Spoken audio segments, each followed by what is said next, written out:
it's a really exciting place to be. It's like coming to a family where everything's positive, everything's possible to make education better globally. In terms of the safe space that the HundrED team has created, I think it's phenomenal that so many different people from so many ethnicities, so many languages feel like they already know each other for a long, long time. And I think that's a really good feat achievement.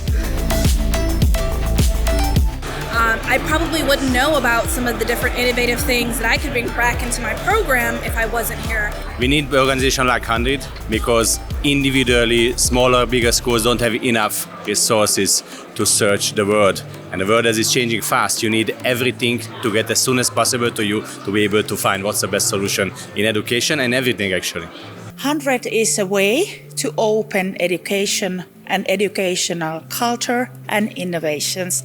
And that's why I think it's necessary that we understand better and better way how important educational development work is and how important it is to share our innovations together. To have an umbrella organization is like having a parent look over multiple children and bring them to dinner table to have productive discussion.